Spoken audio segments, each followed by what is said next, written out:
Back job na naman. Hindi.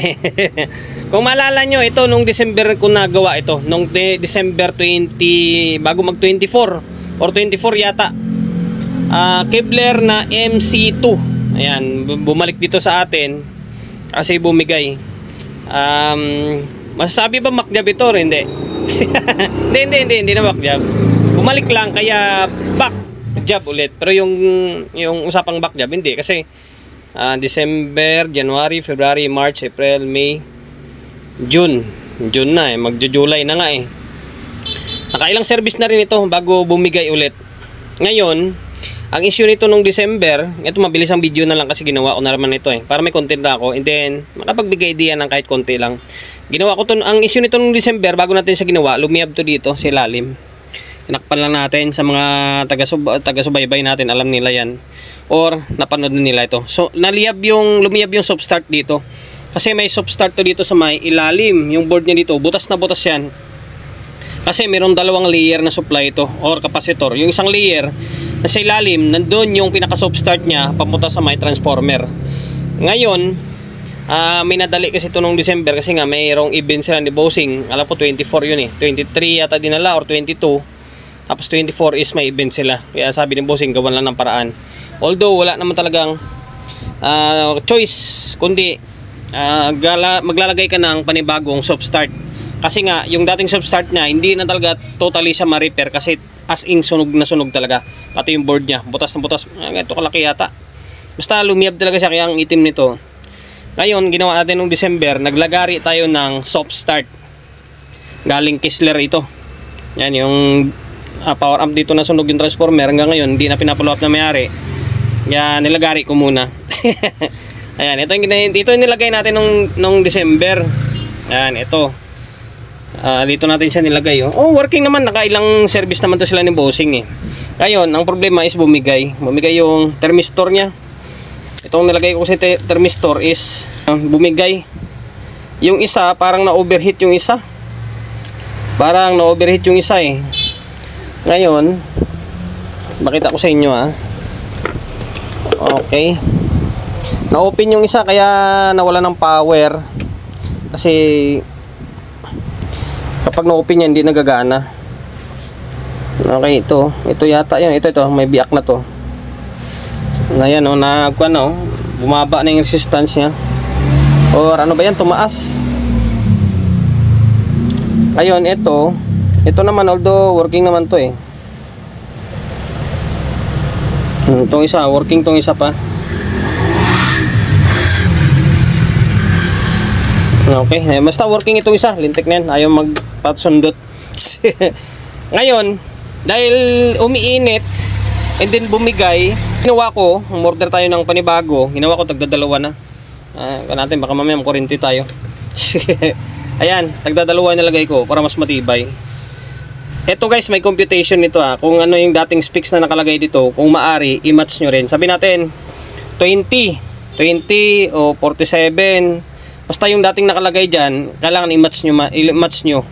Sabi natin kung 47 siya o 10 o di 10 din. Kung magparallel man kayo, kailangan yung katumbas nun, yung dati pa rin. Okay, nilagay natin, ayan 47.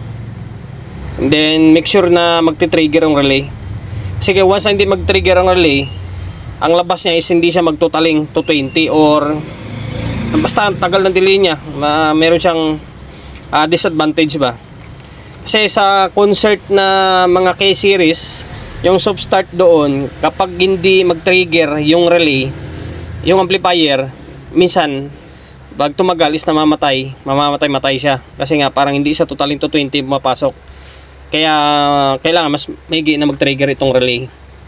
And then ngayon, yung naglagay ako ng ginawa kong dalawang relay ito. Yung isang relay na nilagay ko dito nasira. Alam nyo kung bakit?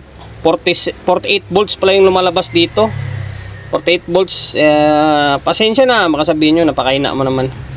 Nagmamadali kasi tayo nung December na yun kasi nga inabol natin yung oras. Nag-overtime pa nga ako dito eh. Inabol natin yung oras kasi nga gagamitin nila pagka 24 na yun.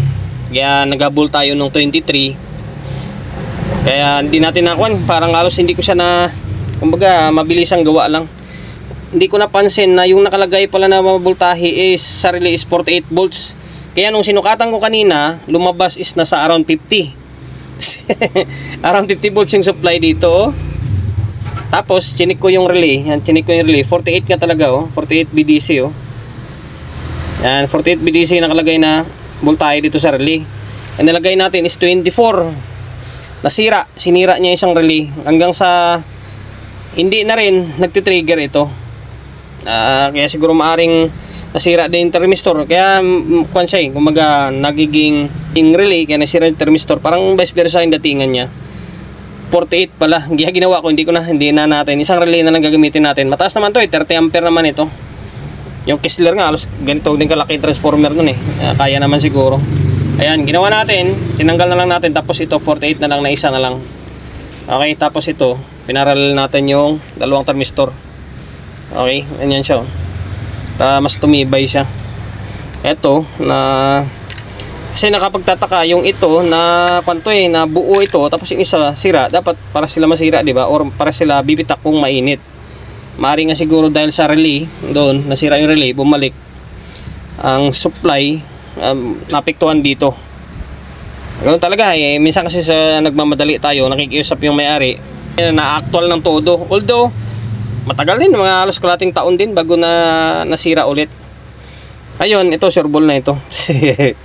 Ayan. Ngayon, babalik ko lang to dito ulit. Dating gawi lang yan. Kasi kahit umorder ako ng panibagong relay, ganun, soft start, ganun pa rin. Dito mo pa rin siya ilalagay. Kasi nga, wala ka naman paglagyan. Saan mo ilalagay yan? Dito. Bangga dito. Dito, bangga. Dito, hindi rin pwede. Dito lang talaga, oh. Sisiksik mo siya dyan. Katulad nung ginawa natin noong December. Okay? Ngayon, ibalik natin. Ay, teka lang. I-plug in ko muna. Sensyan na kayo, ha. Sa akin kasi para may content lang tayo. And then, siyempre, makapagbigay idea kahit maliit na bagay lang. Or, kunting idea ba? Ito na siya. Naka 220 tayo, ha. Ayan, pansinin nyo, kailangan mag-trigger talaga siya. Ito, pansinin nyo.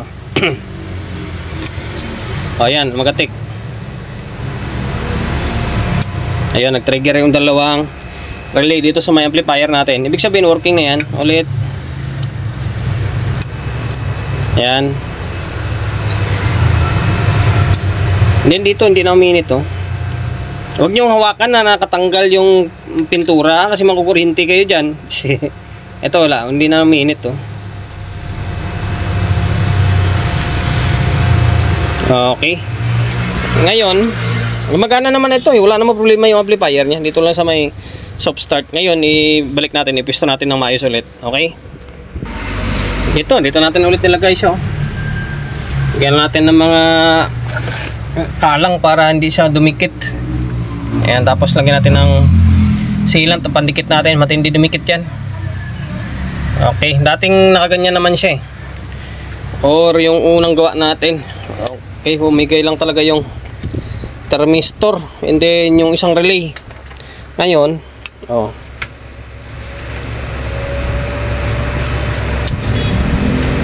ayan, nag-trigger na. Laptop natin, habulin natin, mag-out na siya. Okay. May speaker na nakakabit yan and then audio input.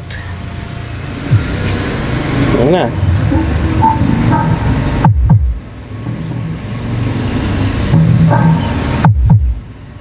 Okay.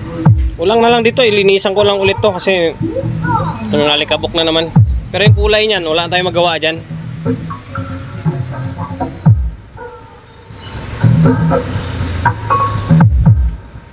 Solid ng tunog na MC2 na to. Okay, hanggang dito na lang. Yun lang, mabilis ang video lang. Sira lang yung thermistor sa may soft start, tapos yung relay na nilagay natin sira din. Okay na, working na ulit.